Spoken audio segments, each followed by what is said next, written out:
geniturinario es una enfermedad social, como ustedes ya la conocen, la han debido ver y estudiar ya en algunas otras especialidades.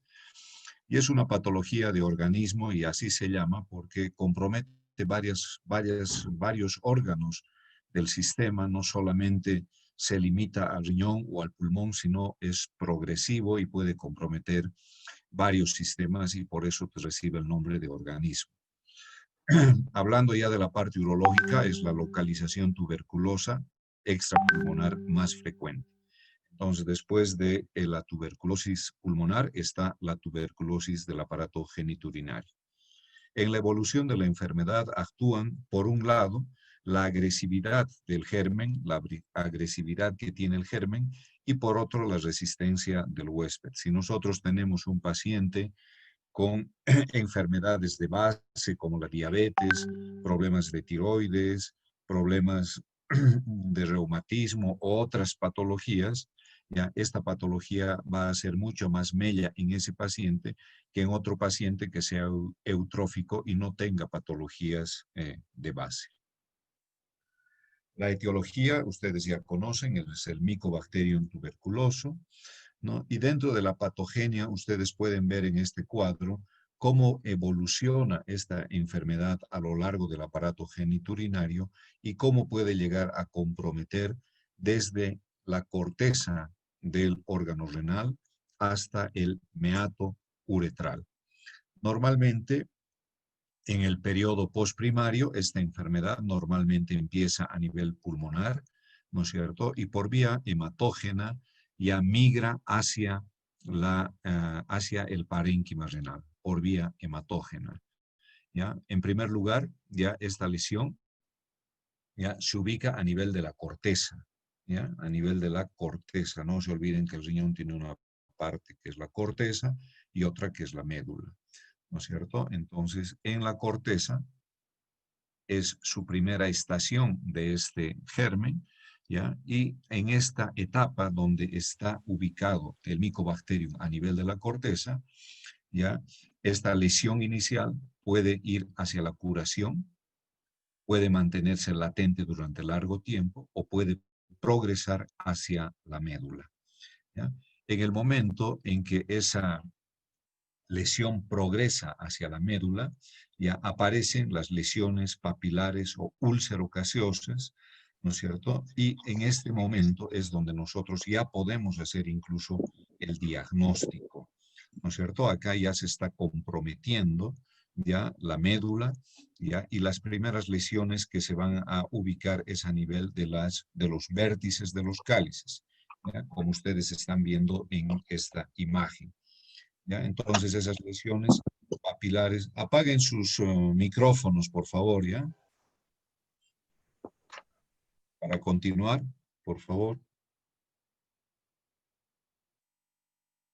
Bueno, entonces estas lesiones papilares ulcerocaseosas empiezan, como ya están a nivel de la médula, y ustedes saben que en la médula está todo el sistema colector, está el cáliz superior, el cáliz medio, el cáliz inferior. Entonces es muy fácil la propagación de este germen desde el momento en que se compromete la médula y por ende se comprometen los sistemas colectores. Entonces empieza la propagación de la enfermedad por continuidad, por vía linfática y por vía canalicular. Ustedes saben que el aparato geniturinario ya está completamente unido y distribuido desde el aparato urinario superior hasta el aparato urinario inferior.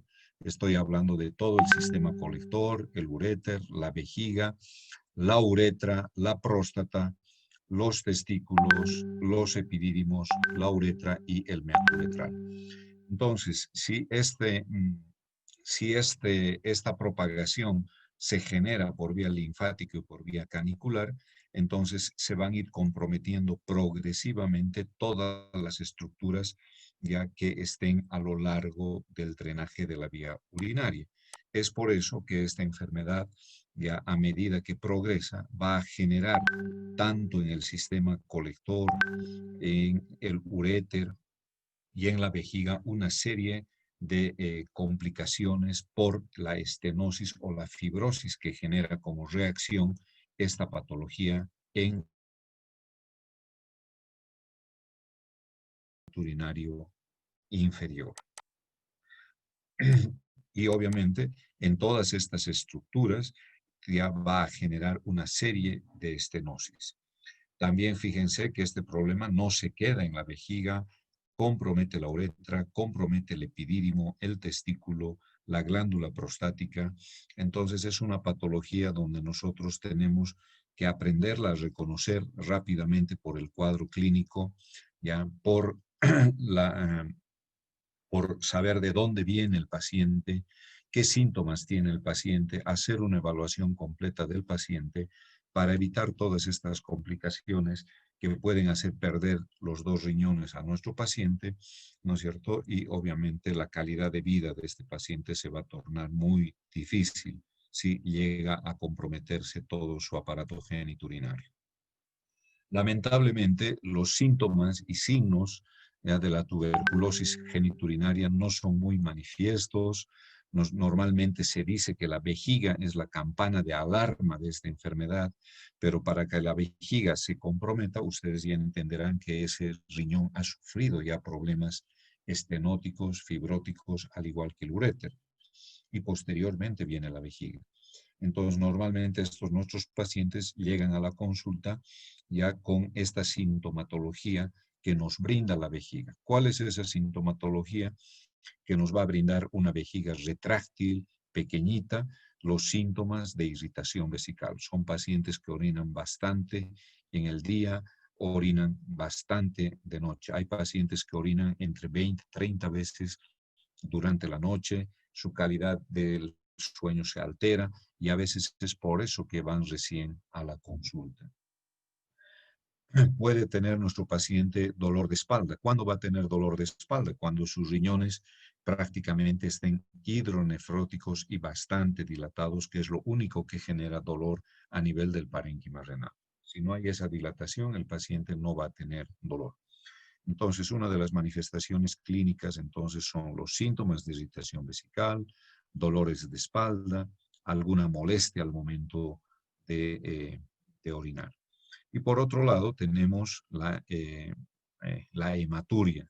Hay algunos pacientes que pueden debutar con una hematuria total, sin coágulos, y puede ser una hematuria ocasional. O sea, son pacientes o han perdido sangre, ya excepcionalmente, de manera intermitente, muchas veces han consultado con algún médico y otras veces no lo hacen a pesar de tener esta pérdida de sangre en la orina. También nuestros pacientes a veces consultan por piuria. ¿Qué es la piuria? Es la eliminación de pus en la orina. Es una orina completamente blanquecina, lechosa, ya, pero esa piuria en estos pacientes tuberculosos tiene una característica. Es ácida y es abacteriana. Se dice que es abacteriana porque en los medios de cultivo habitual donde nosotros podemos identificar otro tipo de gérmenes en infecciones urinarias como la Escherichia coli, el Proteus, el Mycobacterium, el Proteus, la Klebsiella, ya no prolifera el Mycobacterium en cualquier medio de cultivo. Es por eso que cuando a estos pacientes se les hace un urocultivo normal, ya sin un medio de cultivo especial, no van a proliferar ningún tipo de gérmenes, pero nuestro paciente está enfermo. Por eso es que en los pacientes tuberculosos, esta muestra de pus que elimina, que nos hace pensar que vamos a encontrar un determinado germen, nos reportan como abacteriana. Entonces, la orina normalmente en los pacientes tuberculosos con compromiso del aparato genitourinario es ácida y abacteriana. Sin embargo, cuando existe cuadros de obstrucción y contaminación por enterobacterias, la orina puede ser alcalina y bacteriana, pero en casos de que haya habido contaminación de la orina ya por enterobacterias. Muchas veces también estos pacientes, cuando nosotros los estamos asistiendo, podemos encontrar al momento del examen físico un engrosamiento del epidídimo. El epidídimo incluso a veces tiene ese aspecto arrosariado. ¿Ya? Ustedes pueden encontrar diferentes nódulos a lo largo del epididio. Y cuando hacemos un tacto rectal a estos pacientes, nos llama la atención también que está irregular en su superficie y está aumentada de consistencia. Entonces, fíjense que las manifestaciones clínicas ya no son muy manifiestas y por eso nuestros pacientes dejan pasar mucho tiempo y dejan pasar también el compromiso de cada uno de los órganos que forman parte del aparato genitourinario. ¿Cómo vamos a hacer el diagnóstico de una tuberculosis genitourinaria?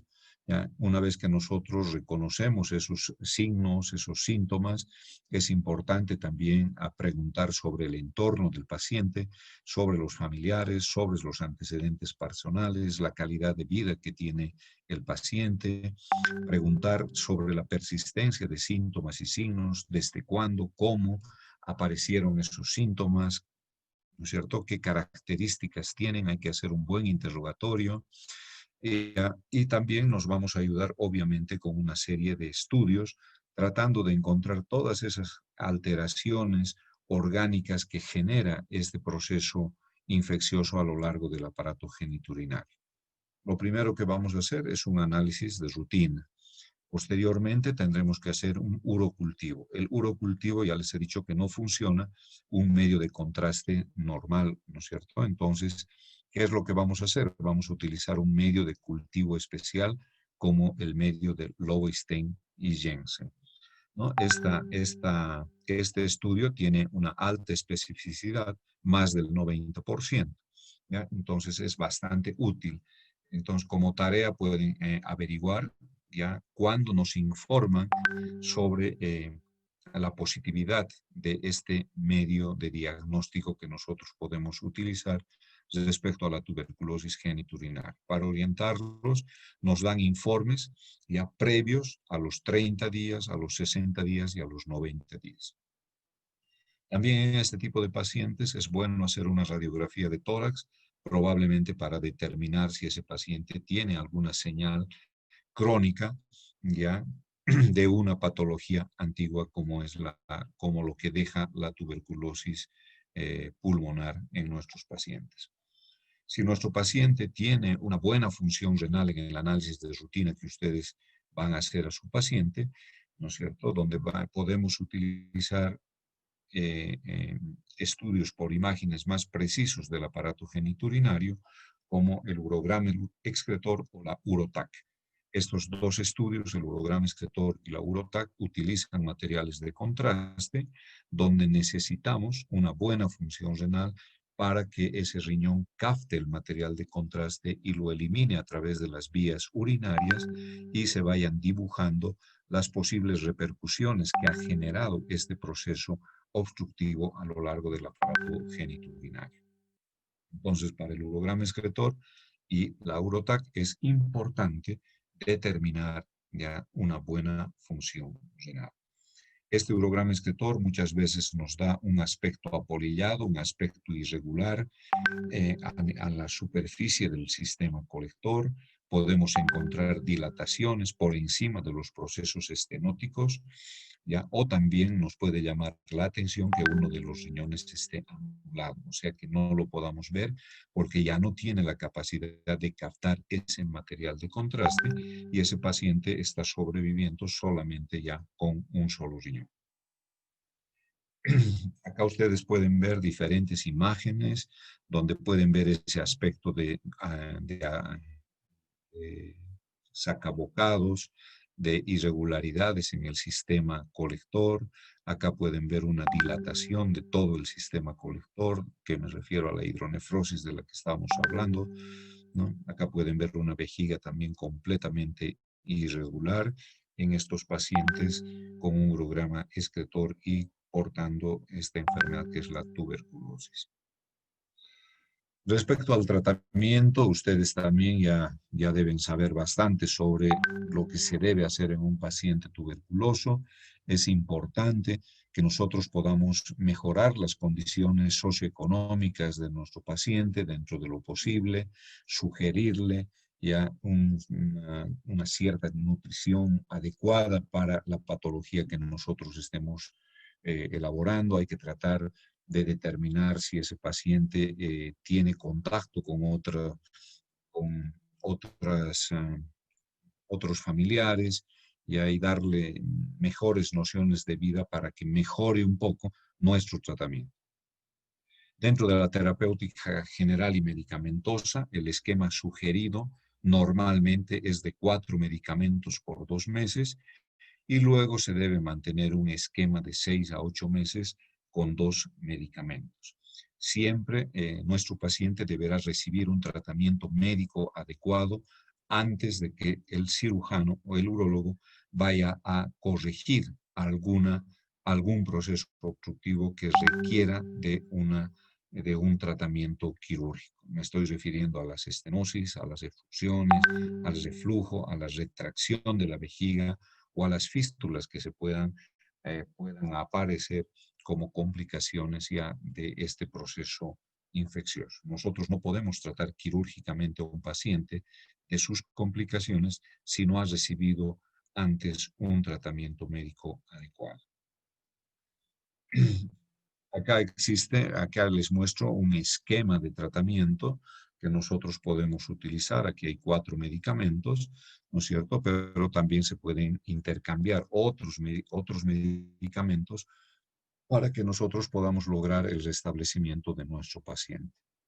Cuando utilicen los medicamentos para la tuberculosis, no se olviden de que todos estos medicamentos tienen una toxicidad importante y que pueden llegar a lesionar diferentes partes del aparato geniturinario, como también otros órganos, ¿no es cierto? Y ustedes tienen que tener conocimiento de todas estas complicaciones que nos puede generar nuestro paciente. Desde el punto de vista de la evolución de nuestro paciente, de que nosotros sepamos que nuestro tratamiento es el adecuado y que nuestro paciente esté evolucionando favorablemente, necesitamos tener en cuenta el criterio de curación. ¿En qué se basa el criterio de curación?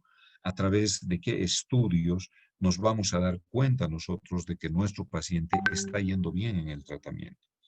Nosotros a ese paciente le podemos hacer, por ejemplo, un examen general de orina. ¿Y qué tenemos que fijarnos en ese examen general de orina? Que nuestro paciente disminuya la cantidad de leucocitos que tenía, ¿no es cierto? También podemos hacer una tinción de Ciel-Nielsen para ver si nuestro laboratorio de orina está libre de bacilos, ¿no es cierto? Una abaciluria, una leucocituria disminuida. Y en los estudios por imágenes, en el urograma excretor de control que nosotros podamos hacer a nuestro paciente, las lesiones radiológicas tienen que haberse estabilizado, no tienen que haber progresado, y más bien en los futuros estudios por imágenes ya esas estenosis tienen que haberse permeabilizado, o sea, que estén más dilatadas y permitan un mejor flujo de orina. Entonces, el criterio de curación en la tuberculosis se basa en la falta de bacilos en la orina, en la disminución de leucocitos en la orina y en la estabilización de las lesiones radiológicas que habíamos visto en un principio al momento de diagnosticar la enfermedad de nuestro paciente. ¿Cómo vamos a hacer nosotros una evaluación de ese paciente con tuberculosis geniturinaria? Normalmente lo que debemos hacer son laboratorios de orina mensuales en el primer semestre, ¿ya? Los primeros 6 meses cada mes, y bimestrales en el segundo semestre. Los estudios radiológicos se deben hacer al segundo, sexto y duodécimo mes de tratamiento. Entonces, 3 veces al año. Se considera curado al paciente cuando los 3 últimos exámenes de orina son negativos, sin piuria ni hematuria, y las lesiones radiológicas estén estabilizadas. Los controles serán anuales durante 8 años, tiempo que representa el periodo latente entre el foco pulmonar y el proceso urogenital en nuestro medio. Entonces, esto también es importante ya no solamente el tratamiento, sino el control posterior de nuestro paciente. Ya nosotros, ¿qué es lo que debemos hacer? En el examen de orina, controles mensuales, el primer semestre y bimestrales en el segundo semestre. Estudios radiológicos al segundo, sexto y duodécimo mes del tratamiento. Y lo vamos a considerar curado a nuestro paciente cuando los últimos exámenes, los 3 últimos exámenes de orina sean negativos, no tengan piuria, no haya hematuria y también las lesiones radiológicas hayan mejorado o se hayan estabilizado. Los controles en estos pacientes serán anuales durante 8 años, tiempo de latencia entre el foco pulmonar y el proceso urogenital en nuestro medio. Esta patología, como genera tantos procesos fibróticos, cicatrizales y retráctiles, se pueden generar varias complicaciones. Por ejemplo, a nivel renal puede haber la formación o aparición de abscesos, puede haber cavernas, puede aparecer pus a nivel del parénquima renal, aparición de cálculos, hidronefrosis y también una anulación funcional del riñón. A nivel ureteral podemos hablar de estenosis, de reflujo, de procesos inflamatorios a nivel del uréter o alrededor del uréter. A nivel de la vejiga podemos tener cistitis, procesos de cistitis difíciles de manejar porque nuestro paciente ha quedado con una vejiga reducida, que se conoce con el nombre de vejiga de Siebert, como les he dicho anteriormente. A nivel uretral tenemos lo mismo, unas estenosis complicadas, ya difíciles de tratar a nivel del ureter. Las vesículas seminales y la glándula prostática también pueden ser comprometidas por este proceso inflamatorio. Y a nivel testicular y epididimario también los conductos pueden estar comprometidos por este proceso inflamatorio o infeccioso. Lamentablemente, si esto se genera, estas patologías se generan a nivel de testículo, a nivel del epidídimo, vesículas seminales, probablemente estos pacientes, si son jóvenes y no han sido papá antes, pueden quedar infértiles para toda la vida y lo mismo les puede suceder a las mujeres porque también tenemos la misma evolución, las trompas, los ovarios también se comprometen y esas mujeres quedan infértiles. Pues lo más importante en esta patología es saber identificar a un paciente tuberculoso. No todos los pacientes que orinan de día y de noche muy seguidos están solamente cursando con una simple cistitis. A ustedes les va a pasar, van a ver muchos pacientes con síntomas de irritación vesical, pero ustedes como médicos tienen que tener el cuidado de poder identificar si nuestro paciente puede ser calificado como una simple infección urinaria o puede ser un paciente portador de una tuberculosis del aparato genitourinario. Entonces, eso es lo que yo les quería comentar sobre la tuberculosis del aparato genitourinario. También recordarles sobre las enfermedades de transmisión sexual, que ustedes me han dicho que yo no había avanzado con ustedes la parte de la uretritis no gonocócica, ya darles algunas pautas. La uretritis no gonocócica puede ser producida por las clamidias, por los micoplasmas, por el ureoplasma, por las tricomonas. Todos estos gérmenes transmitidos a través del acto sexual, ¿no es cierto?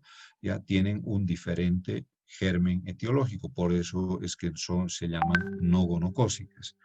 Las manifestaciones clínicas de la clamidia, del ureoplasma, ya normalmente también se suceden con una secreción uretral, pero esa secreción uretral es blanquecina y transparente, no es permanente como en la uretritis gonocócica, es una secreción uretral ya que más bien es de mayor aparición en las mañanas cuando el paciente despierta o la paciente se despierta, ya puede encontrar esta secreción de aspecto transparente, ya cristalino muchas veces, ¿no? Y por eso a veces los pacientes no concurren a la consulta. En cambio, en las tricomonas, por ejemplo, ya la secreción es igualmente espesa, maloliente y de aspecto blanquecino verdoso. Cada uno en cuanto al tratamiento, el tratamiento de las clamidias, el micoplasma o el ureoplasma, que también tiene las mismas manifestaciones clínicas, el tratamiento es a través de la acitromicina, la eritromicina o la doxiciclina. Siempre el tratamiento en pareja. Y las tricomonas se tratan muy bien con el metronidazol. Con estas pautas que les he dado, ustedes ya pueden leer un poco más sobre la uretritis no gonocócica, ¿ya? Respecto a solucionar algún problema de los exámenes que me han dicho que no les había avanzado esta parte y había una pregunta, yo también voy a tomar en cuenta para, ya no puedo hacer nada ahora para cambiar eso, pero en el examen final yo voy a reconocer esa pregunta ya de 2 puntos que tenía en el examen final. Bueno, si tienen alguna pregunta.